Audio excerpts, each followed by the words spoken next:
73세 김순예 어르신, 어제 저녁 냉장고 앞에서 5분을 멍하니 서 있었습니다. 뭘 꺼내려고 했는지 기억이 안 나요. 그런데 문득 이런 생각이 들었어요. 아, 나 치매 오는 건가? 깜짝 놀라서 병원에 갔습니다. 의사 선생님이 웃으며 말했어요. 어르신, 이거 치매 아니에요. 외로움이에요. 외로움이 치매처럼 뇌를 망가뜨린다는 거 아세요? 서울대 의대 연구 결과인데요. 혼자 사는 노인이 치매 걸릴 확률이 2.6배 높습니다. 그런데 더 놀라운 건 김순예 어르신이 3개월 만에 이걸 완전히 뒤집었다는 겁니다. 치매약 하나는 안 먹고요. 어떻게 가능했을까요? 비밀은 의외로 간단했습니다. 지금부터 그 이야기 들려드릴게요. 김순예 어르신의 통장에는 매달 25일 딱 90만 원이 들어옵니다. 유족연금이에요. 3개월 전 남편이 갑자기 세상을 떠나기 전까지는 150만 원이었어요. 하루아침에 40%가 줄었습니다. 그래도 다행인 것은 배우자라서 평생 매달 90만 원을 받을 수 있는 것이에요. 그런데 이상한 일이 벌어졌어요. 혼자 사니까 돈이 덜 들 줄 알았는데 관리비는 똑같이 15만 원 나왔습니다. 전기세, 가스비 합쳐서 7만 원, 휴대폰 3만 원, 25만 원이 그냥 빠져나가요. 부식비가 30만 원 나갑니다. 여기에 고혈압약, 무릎 주사 맞으러 정형외과 다니면 병원비 10만 원. 계산해보니 한 달에 70만 원이 기본으로 나갑니다. 남는 건 20만 원. 이게 무슨 의미인지 아세요? TV 고장나면 끝이에요. 보일러 고장나면 끝입니다. 치과 가야 하면 그것도 끝이에요. 어르신은 매일 아침 계산기를 두드렸습니다. 이 돈으로 몇 년이나 더 살 수 있을까? 저녁 7시 밥을 먹습니다. 혼자 식탁에 앉아서요. 50년 동안 맞은편에 앉아있던 사람이 없습니다. 어르신은 습관적으로 그릇을 2개 꺼냈다가 하나를 다시 넣었어요. 그 순간 눈물이 났습니다. 밥이 목으로 안 넘어가요. 억지로 몇 숟가락 먹고 설거지를 했습니다. 밤 9시 침대에 눕습니다. 이불을 덮는데 옆자리가 너무 텅 비어 있어요. 어르신은 습관적으로 손을 뻗었습니다. 50년 동안 그 자리에 있던 사람을 찾아서요. 하지만 차가운 이불만 만져졌어요. 그때 깨달았습니다. 아, 정말 혼자구나. 하버드 대학교 의대에서 75년 동안 추적 조사한 결과가 있습니다. 노년의 건강과 행복을 결정하는 건 돈도 아니고 학력도 아니었어요. 단 하나, 관계의 질이었습니다. 그런데 여기서 놀라운 게 뭔지 아세요? 관계의 양이 아니라 질이래요. 친구 100명보다 진짜 이야기 나눌 사람 1명이 더 중요하다는 겁니다. 김순예 어르신은 그걸 몰랐어요. 그냥 혼자라서 불행하다고만 생각했습니다. 그러던 어느 날 장을 보러 마트에 갔어요. 입구에서 같은 아파트 할머니를 만났습니다. 엘리베이터에서 가끔 마주치던 분이에요. 어디 가세요? 장 보러요. 나도 장 보러 왔어요. 같이 가요. 별것 아닌 대화였습니다. 마트를 돌면서 이거 어디 있어요? 저거 얼마예요? 물어보고 대답하고. 그게 전부였어요. 그런데 집에 돌아오는 길에 어르신은 깨달았습니다. 오늘 하루 중 가장 기분 좋았던 시간이 바로 그 20분이었다는 거요. 누군가와 말을 나눈다는 것. 그게 이렇게 소중한 일인 줄 몰랐습니다. 다음 날 아침 어르신은 평소보다 30분 일찍 일어났어요. 창문을 활짝 열었습니다. 10월 아침 공기가 차갑게 들어왔어요. 숨을 깊이 들이마셨습니다. 살아있다는 게 느껴졌어요. 부엌으로 가서 아침을 차렸습니다. 호박죽을 끓였어요. 남편이 좋아하던 음식이었죠. 예전에는 이 죽을 끓이면 눈물이 났는데 오늘은 달랐습니다. 여보, 오늘 날씨 좋네요. 혼잣말을 했어요. 대답은 없었지만 괜찮았습니다. 어디선가 듣고 있을 거라고 믿었으니까요. 밥을 다 먹고 설거지를 하면서 결심했습니다. 오늘은 밖에 나가봐야겠어. 옷을 입고 운동화를 신었어요. 아파트 단지 안에 작은 공원이 있었습니다. 평소에는 그냥 지나쳤는데 오늘은 천천히 걸어봤어요. 은행나무 잎이 노랗게 물들어 있었습니다. 바람이 불 때마다 잎이 떨어졌어요. 참 예쁘더라고요. 벤치에 앉아서 쉬었습니다. 주변을 둘러보니까 다른 어르신들도 산책하고 있었어요. 어떤 분은 혼자 걷고 어떤 분은 둘이서 걷고 있었습니다. 나만 혼자인 게 아니구나. 그 생각이 조금 위로가 됐어요. 오늘 날씨 좋네요. 요즘 무릎이 안 좋아서요. 하루 중에 누군가와 말을 나눴다는 것. 그게 하루를 견디게 해줬어요. 일주일에 한 번은 마트에서 만난 그 할머니와 커피를 마셨습니다.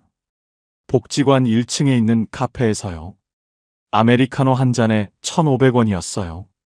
할머니와 앉아서 커피를 마시며 이야기를 나눴습니다. 요즘 어떻게 지내세요? 자식들은 연락해요? 건강은 괜찮으세요? 별거 아닌 이야기들이었어요. 하지만 그게 좋았습니다. 그러던 어느 날 할머니가 물었어요. 복지관 프로그램 해보셨어요? 아니요, 그런 게 있어요? 체조교실 있어요. 나 거기 다녀요. 같이 가볼래요? 어르신은 잠시 망설였습니다. 낯선 사람들 만나는 게 부담스러웠어요. 하지만 할머니가 권하니까 거절하기 어려웠습니다. 한번 가볼게요. 다음 주 화요일 할머니와 함께 복지관에 갔어요. 3층 강당에 어르신들이 모여 있었습니다. 한 20명 정도 됐어요. 다들 여자 어르신들이었습니다. 선생님이 앞에서 음악을 틀고 체조를 가르쳤어요. 팔을 위로, 옆으로, 아래로. 간단한 동작들이었습니다. 처음에는 어색했어요. 동작도 잘 안 따라가고 사람들 눈치도 보였습니다. 체조가 끝나고 다들 물 마시며 쉬었습니다. 옆에 있던 할머니가 말을 걸었어요. 오늘 처음 오셨어요? 네. 나도 처음 왔을 때 어색했어요. 근데 몇 번 오면 괜찮아요. 그 할머니도 혼자 살고 있었습니다. 남편이 5년 전에 돌아가셨대요. 자식은 미국에 있고요. 외롭지 않으세요? 어르신이 물었습니다. 할머니는 웃으며 대답했어요. 외롭죠. 근데 여기 오면 좀 나아요. 사람들 만나니까. 어르신은 고개를 끄덕였어요. 그날 이후 일주일에 2번, 화요일과 목요일에 복지관에 갔습니다. 체조하고 사람들과 이야기 나누고 집에 돌아왔어요. 그게 일상이 됐습니다. 그러면서 조금씩 친해지는 어르신들이 생겼어요. 김할머니, 박할머니, 이할머니. 다들 혼자 살고 있었습니다. 다들 비슷한 사연이 있었어요. 남편을 먼저 보낸 사람, 자식이 멀리 사는 사람, 몸이 아픈 사람. 그런데 신기한 게 뭔지 아세요? 다들 밝았어요. 웃었습니다. 농담도 하고 수다도 떨었어요. 힘든 건 다 똑같은데 어떻게 저렇게 웃을 수 있을까? 어르신은 궁금했습니다. 어느 날 김할머니에게 물었어요. 할머니는 어떻게 그렇게 밝으세요? 김할머니는 잠시 생각하더니 말했습니다. 밝은 게 아니라 밝은 척하는 거예요. 집에 가면 나도 외로워요. 근데 여기서까지 우울하면 안 되잖아요. 그래서 웃는 거예요. 그 말이 어르신의 가슴에 와닿았습니다. 밝은 척하는 것도 용기구나. 그날 밤 어르신은 거울을 봤어요. 며칠 만에 보는 거울이었습니다. 거울 속 얼굴이 낯설었어요. 주름이 깊었고 머리가 휘었고 눈가가 처져 있었습니다. 이게 나구나. 슬펐어요. 늙었다는 게 실감났습니다. 하지만 동시에 이런 생각도 들었어요. 그래도 살아있구나. 거울 속 자신에게 말했습니다. 술래야 힘들지? 외롭지? 그래도 잘하고 있어. 눈물이 났어요. 혼자 울었습니다. 한참을 울고 나니까 조금 후련했어요. 그날 밤 어르신은 결심했습니다. 남편 방을 정리하기로요. 3개월 동안 손도 못 댔던 방이었어요. 문을 열 때마다 가슴이 아팠습니다. 하지만 이제는 해야 할 것 같았어요. 다음 날 아침 천천히 문을 열었습니다. 남편 냄새가 났어요. 옷장을 열었습니다. 남편이 입던 옷들이 걸려 있었어요. 하나하나 꺼냈습니다. 셔츠, 바지, 재킷, 스웨터. 손으로 만지며 기억했어요. 이 옷 입고 손주 돌잔치 갔었지. 이거 내가 사준 거지. 추억이 떠올랐습니다. 눈물이 났지만 계속했어요. 옷을 깨끗이 개서 상자에 담았습니다. 다 버릴 수는 없었어요. 몇 벌은 남겨뒀습니다. 그 중에 남편이 제일 좋아하던 스웨터가 있었어요. 회색 스웨터였습니다. 부드러운 울 소재였어요. 어르신은 그 스웨터를 입어봤습니다. 큰 사이즈였지만 따뜻했어요. 남편이 안아주는 것 같았습니다. 이건 내가 입어야겠다. 책상도 정리했어요. 서랍을 열었습니다. 남편이 쓰던 안경, 수첩, 펜이 있었어요. 수첩을 펼쳤습니다. 남편 글씨가 보였어요. 순례 생일 선물 사기, 병원 예약 수요일 2시, 전국 알기 이런 메모들이 적혀 있었습니다. 어르신은 그 글씨를 보며 울었어요. 남편이 자기를 생각했다는 게, 자기를 위해 이런저런 신경을 썼다는 게 고마웠습니다. 여보, 고마워요. 미처 말 못했는데 정말 고마웠어요. 수첩을 가슴에 안았습니다. 한참을 그렇게 있다가 책장에 꽂아뒀어요. 가끔 꺼내서 볼 작정이었습니다. 방을 다 정리하고 나니까 마음이 조금 가벼워졌어요. 남편을 지운 게 아니라 남편을 정리한 거였습니다. 이제 남편은 방에 있는 게 아니라 어르신 마음속에 있었어요. 도쿄대학교 노년학 연구팀이 발표한 자료가 있습니다. 혼자 사는 노인 500명을 5년 동안 추적 조사했대요. 그 중에서 건강하고 행복하게 사는 사람들의 공통점이 뭔지 아세요? 3가지였습니다. 첫째, 규칙적인 생활. 매일 같은 시간에 일어나고 자고 밥 먹는 사람들이 건강했어요. 둘째, 작은 사회 활동. 친구 많을 필요 없어요. 일주일에 2~3번 누군가와 이야기 나누면 충분했습니다. 셋째, 작은 목표. 거창할 필요 없어요. 오늘 산책하기, 오늘 밥 잘 먹기, 이런 작은 목표만으로도 충분했습니다. 김순례 어르신은 이 3가지를 자기도 모르게 하고 있었어요. 그렇게 3개월이 지났습니다. 김순례 어르신은 여전히 혼자 살고 있어요. 연금은 여전히 90만 원입니다. 남편은 돌아오지 않았어요. 자식들은 여전히 바빠요. 한 달에 1번 전화하면 다행이에요. 명절에나 볼까 말까 합니다. 외롭고 불안하고 가끔 눈물 나요.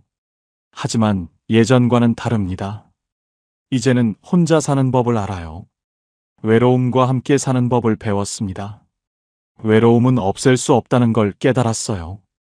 혼자 사는 한 외로움은 계속됩니다. 하지만 그게 전부는 아니에요. 외로움 속에서도 작은 기쁨이 있습니다. 아침에 눈을 떴을 때, 따뜻한 햇살이 들어올 때, 새가 지저귀일 때, 산책길에 꽃이 피었을 때, 누군가와 인사를 나눴을 때, 밥이 맛있을 때, 이런 작은 순간들이 하루를 채워요. 거창한 행복이 아니라 작은 만족으로 충분합니다. 어느 날 어르신은 깨달았어요. 행복은 큰 사건이 아니라 작은 순간들이구나. 복권 당첨되거나 갑자기 돈이 생기는 게 행복이 아니었어요. 오늘 아침 죽이 맛있었던 것, 산책길에 만난 할머니와 웃으며 인사한 것, 저녁에 읽은 책 구절이 마음에 와닿은 것. 그게 행복이었습니다. 어느 날 복지관에서 새로운 프로그램이 생겼습니다.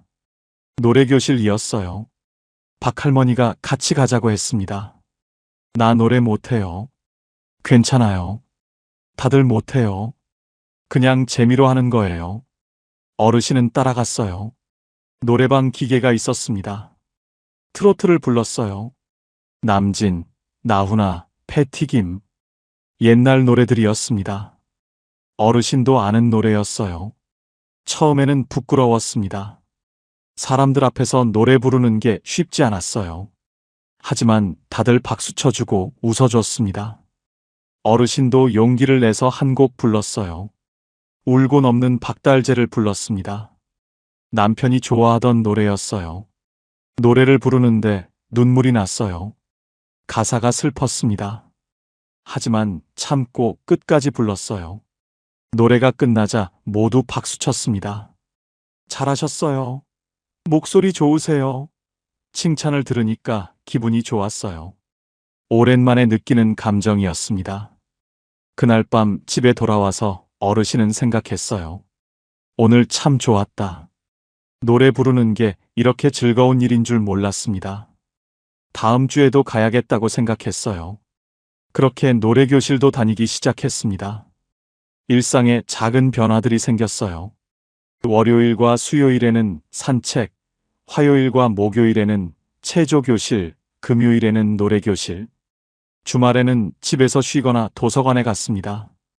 매일이 비슷했지만 지루하지 않았어요. 오히려 안정적이었습니다.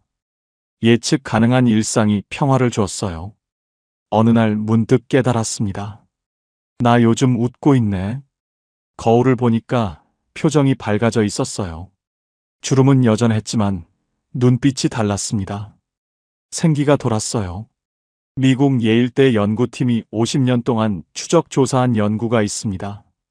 노년에 건강하게 사는 사람들의 비결이 뭔지 아세요? 돈도 아니고 운동도 아니고 식단도 아니었어요. 바로 삶의 의미였습니다. 아침에 일어날 이유가 있는 사람들이 건강했어요.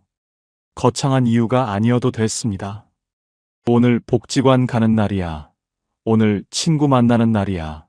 오늘 좋아하는 드라마 하는 날이야. 이런 작은 이유만으로도 충분했습니다. 일어날 이유가 있으면 일어나게 돼요. 밥을 먹을 이유가 있으면 밥을 먹게 됩니다. 살아갈 이유가 있으면 살아가게 돼요. 김순례 어르신에게도 이유가 생겼어요. 화요일 아침이면 오늘 체조교실 가는 날이지 하고 일어났습니다. 금요일 아침이면 오늘 노래하는 날이지 하고 기대했어요. 일요일 오후면 내일 산책 가야지 하고 계획을 세웠습니다. 작은 이유들이었지만 하루를 살아가게 만들었어요. 그러던 어느 날 딸에게서 전화가 왔습니다. 한 달 만이었어요. 엄마, 안녕하세요. 요즘 어떻게 지내세요? 응, 잘 지내. 건강은요? 괜찮아. 요즘 복지관 다녀. 복지관요? 응, 체조도 배우고 노래도 불러. 딸이 놀란 목소리로 말했어요. 엄마 목소리가 밝아지신 것 같아요. 어르신도 놀랐습니다. 자기 목소리가 밝아졌다는 걸 처음 알았어요. 그래? 네, 예전에는 기운이 없으셨는데 지금은 달라요. 전화를 끊고 나서 어르신은 생각했어요. 내가 정말 달라진 걸까? 거울을 봤습니다.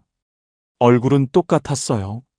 주름도 똑같고 흰 머리도 똑같았습니다.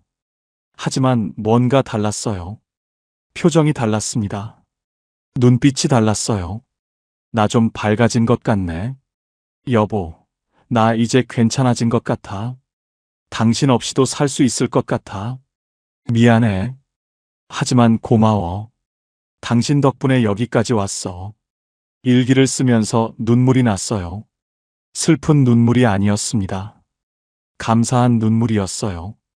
6개월이 지났습니다. 김순례 어르신은 여전히 혼자 살고 있어요. 남편은 돌아오지 않았습니다. 연금은 여전히 90만 원이에요. 자식들은 여전히 바빠요. 외롭고 가끔 눈물 나요. 하지만 괜찮아요. 이제는 혼자 사는 법을 알았습니다. 외로움과 함께 사는 법을 배웠어요. 외로움은 없앨 수 없습니다. 하지만 외로움이 전부가 아니에요. 외로움 속에서도 기쁨이 있습니다. 작은 기쁨들이요. 아침에 눈을 떴을 때 따뜻한 햇살, 창밖의 새소리, 산책길의 꽃, 친구와 나눈 인사, 맛있는 밥, 좋은 책 9절, 노래방에서 부른 노래. 이런 작은 것들이 하루를 채워요. 거창한 행복이 아니어도 됩니다. 작은 만족으로 충분해요. 일본의 선승 료카는 이런 시를 남겼습니다. 죽기 전에 하고 싶은 일이 뭐냐고 물으면 봄에는 꽃을 보고 여름에는 시냇물 소리를 듣고 가을에는 단풍을 보고 겨울에는 눈을 보고 싶다. 처음에는 이해가 안 됐어요. 이게 무슨 하고 싶은 일이에요? 너무 평범하잖아요. 하지만 이제는 알아요. 이게 진짜 하고 싶은 일이라는 걸요. 거창한 계획이 필요 없습니다. 세계 여행 갈 필요 없어요. 그냥 오늘 하루를 잘 사는 겁니다. 봄에 꽃을 보고, 여름에 시원한 물을 마시고, 가을에 단풍을 보고, 겨울에 따뜻한 아랫목에 앉는 것. 그게 전부예요. 김순례 어르신은 이제 압니다. 노년은 버티는 시간이 아니라는 걸요. 노년은 채워가는 시간입니다. 하루하루를 작은 것들로 채워가는 거예요. 오늘 뭘 먹을지, 오늘 누굴 만날지, 오늘 뭘 할지. 이런 작은 선택들이 모여서 하루가 되고, 한 달이 되고, 1년이 됩니다. 혼자 산다는 건 외롭습니다. 부정할 수 없어요. 하지만 동시에 자유롭습니다. 누구 눈치 안 보고 살 수 있어요. 먹고 싶은 거 먹고, 하고 싶은 거 하고, 쉬고 싶으면 쉽니다. 자식에게 기대지 않아도 돼요. 자식들도 각자 삶이 있습니다. 바쁘면 바쁜 대로, 시간 있으면 있는 대로 연락하는 거예요. 어쩌다 전화 오면 고맙고, 안 와도 서운하지 않습니다. 대신 나를 챙깁니다. 내가 나를 돌봐요. 밥 잘 먹고, 산책하고, 사람 만나고, 웃고, 노래 부르고, 나를 위해 사는 겁니다. 어느 날 복지관에서 새로운 할머니를 만났어요. 70대 초반쯤 돼 보였습니다. 남편을 얼마 전에 떠나보낸 분이었어요. 눈이 붓고 표정이 어두웠습니다. 김순례 어르신은 그 할머니에게 말을 걸었어요. 안녕하세요? 처음 오셨어요? 네. 나도 작년에 남편 떠나보냈어요. 할머니가 고개를 들었습니다. 정말요? 네. 처음에는 죽을 것 같았어요. 근데 이제는 좀 괜찮아요. 어떻게요? 어르신은 웃으며 말했습니다. 시간이요. 그리고 이렇게 나와서 사람들 만나는 거요. 할머니의 눈에 눈물이 고였어요.